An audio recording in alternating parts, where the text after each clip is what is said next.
እንደምናላችሁ እኔ አለው እግዚአብሔር ይመስገን ደህና ነኝ። ዛሬም በጠቃሚና በአዲስ ፕሮግራም በድጋሜ ተገናኝተናል። በዛሬው የጤና ፕሮግራማችን ላይ የምንመለከተው በየቀኑ ቴምርን ብትመገቡ በሰውነታችሁ ላይ ምን እንደሚፈጠር ነግራችኋለሁ ማለት ነው። ይህ የጤና ትምህርት ታዲያ ለበርካታ ሰዎች በጣም አስፈላጊ ስለሆነ ሁላችሁም በቅንነት ላይክ እና ሼር በማድረግ ሌሎችንም አስተምሩ። ጥያቄ ካላችሁ ደግሞ በኮመንት ላይ አስፍሩልኝ። በቀጥታ ወደ ጤና ትምህርታችን የማልፍ ይሆናል። በየቀኑ ቴምርን መመገብ በጤናችሁ ላይ ትልቅ ለውጥን ሊያመጣ ይችላል። ምክንያቱም ቴምር በተፈጥሮ ስኳር፣ በፋይበር፣ በአንቲ ኦክሲዳንቶችና በአስፈላጊ ንጥረ ነገሮች የተሞላ ምግብ ነው። በየቀኑ ቴምርን ከተመገባችሁ በሰውነታችሁ ላይ ምን እንደሚከሰት ልንገራችሁ። አንደኛ፣ የተረጋጋ የኃይል አቅርቦትን ይሰጣል። ቴምር በውስጡ በተፈጥሮ ስኳሮች በግሉኮስ፣ በፍሩክቶስ እና በሱክሮስ የበለጸገ ሲሆን ፈጣን ግን የተረጋጋ የኃይል ምንጭን ይሰጣል። እንደ ተጣራ ስኳር ሳይሆን ቴምር በውስጡ ባለው ፋይበር ምክንያት የስኳር መምጠጥን ስለሚያዘገየው ድንገተኛ የኃይል ማሽቆልቆልን ይከላከላል። እንደ ተጣራ ስኳር ሳይሆን ቴምር በውስጡ ባለው ፋይበር ምክንያት የስኳር መምጠጥን ስለሚያዘገየው ድንገተኛ የኃይል ማሽቆልቆልን ይከላከላል። ከስፖርታዊ እንቅስቃሴ በፊት ወይም ደግሞ በኋላ እንደ ተፈጥሯዊ መክሰስ ወይም ደግሞ ምግብ ፍጹም የሆነ ጠቃሚ ነው። ሁለተኛ፣ የተሻሻለ የምግብ መፈጨት ጤና እንዲኖርም ይረዳል። ቴምር ከፍተኛ መጠን ያለው የአመጋገብ ፋይበር አለው። ይህ ፋይበር የሆድ ዕቃ እንቅስቃሴን ያሻሽላል፣ የሆድ ድርቀትንም ይከላከላል፣ ለአንጀት ጠቃሚ የሆኑ ባክቴሪያዎችንም ይደግፋል፣ ፕሪባዮቲክ ኢፌክት አለው። በቀን ከ3 እስከ 5 ቴምርን ብቻ መመገብ ዕለታዊ የፋይበር ፍላጎቶቻችሁን እስከ 20% ያክሉን ይሸፍናል። ሶስተኛ፣ የልብ ጤናንም ያጠናክራል። በቴምር ውስጥ ያለው ፖታሲየም እና ማግኒዥየም የደም ግፊትን ለመቆጣጠር ይረዳሉ። በውስጡ ያሉት አንቲ ኦክሲዳንቶች ፍላቮኖይድስ፣ ካሮቲኖይድስ፣ ፊኖሊክ አሲዶች የደም ስሮችን ከጉዳት ይከላከላሉ እናም ኢንፍላሜሽንን ይቀንሳሉ። አዘውትሮ መመገብ የስትሮክ እና የልብ በሽታ አደጋን ሊቀንስም ይችላል። አራተኛ፣ የተሻለ የአእምሮ ተግባርን ይደግፋል። ቴምር በአንቲ ኦክሲዳንት እና በአንቲ ኢንፍላማቶሪ ባህሪያቱ ምክንያት ከማስታወስና የመማር ብቃት መሻሻል ጋር ይያያዛል። እንደ አልዛይመርስ ያሉ የአእምሮ ህመሞች የመጋለጥ እድልንም ሊቀንስ ይችላል።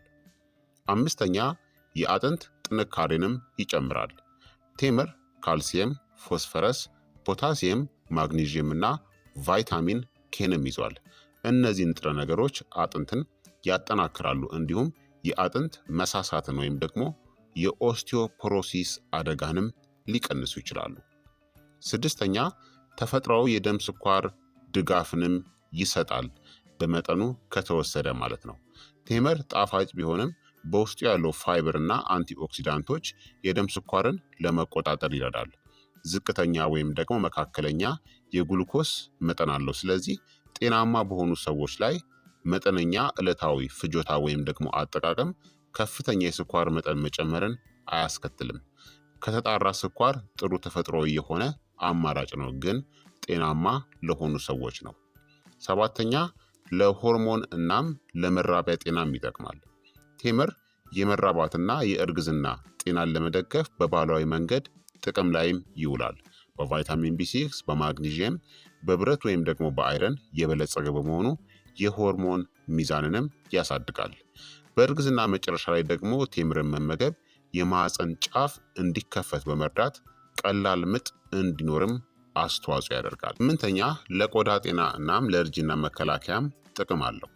በቴምር ውስጥ ያሉት አንቲኦክሲዳንቶች ፍሪ ራዲካሎችን በመዋጋት የቆዳ እርጅና ምልክቶችን ይቀንሳሉ። ቫይታሚን ሲ እናም ዲ የቆዳ የመለጠጥ ችሎታን እናም የኮላጅን ምርትን በማስተዋወቅ ቆዳን ጤናማ ያደርጋሉ። ዘጠነኛ፣ የበሽታ መከላከልንም ያጠናክራል። ቴምር የበሽታ መከላከልን የሚያሻሽሉ ዚንክ፣ ሴሊኒየም እና አንቲኦክሲዳንቶችን ይዟል። ስር የሰደዱ በሽታዎችንና ኢንፌክሽኖች የመጋለጥ እድልንም ይቀንሳል። አስረኛ፣ ክብደትን ለመቆጣጠርም ይረዳል በልኩና በመጠኑ ከተወሰደ። ቴምር በካሎሪ የበለጸገ ነው። አንድ ፍሬ ወደ 70 ካሎሪ ገደማ አለው። አነስተኛ መጠን በየቀኑ ከ2 እስከ 4 ፍሬን መመገብ የምግብ ፍላጎትን ይቀንሳልና ክብደትንም ለመቆጣጠር ይረዳል። ከካሎሪ ፍላጎቶቻችሁ ላይ በላይ ከሆነ ብዙ መጠን መመገብ ክብደት እንዲጨምር ሊያደርግ ይችላል። ስለዚህ በልኩ ብቻ ተጠቀሙ። ስለዚህ ቴምርን በዚህ መልኩ የምትጠቀሙ ከሆነ ድንቅ ጥቅሞቹን ታገኛላችሁ በየቀኑ በመመገብ ማለት ነው። ታዲያ ከመጠን በላይ ከተወሰደ ሊከሰቱ የሚችሉ የጎንዮሽ ጉዳቶቹን ደግሞ ልንገራችሁ። ከመጠን በላይ ቴምርን መመገብ ክብደት መጨመርን፣ ከፍተኛ የደም ስኳር መጠን መጨመርን፣ ይህ በስኳር ህመምተኞች ላይ ማለት ነው፣ ወይም ደግሞ የምግብ መፈጨት ምቾት ማጣትን፣ የሆድ መነፋትና መለብለብንም ሊያስከትል ይችላል። እንደ የኃይል ፍላጎቶቻችሁ እናም እንደ ጤናችሁ በየቀኑ ከ3 እስከ 5 ቴምርን መመገብ ይመከራል። ተመራጭ ነው፣ ጉዳትን አያስከትልም ጤናማ ከሆናችሁ ማለት ነው። በአጠቃላይ በየቀኑ ቴምርን መመገብ ሰውነታችሁን በዘላቂ ኃይል ይሞላል፣ የምግብ መፈጨትንም ያሻሽላል፣ የልብና የአእምሮ ጤናንም ይደግፋል፣ አጥንትን ያጠናክራል፣ እንዲሁም ቆዳንና በሽታ የመከላከል አቅምንም ያሻሽላል። ይህ ሁሉ በመጠኑ ከተወሰደ የሚገኝ የቴምር ጥቅም ነው ማለት ነው።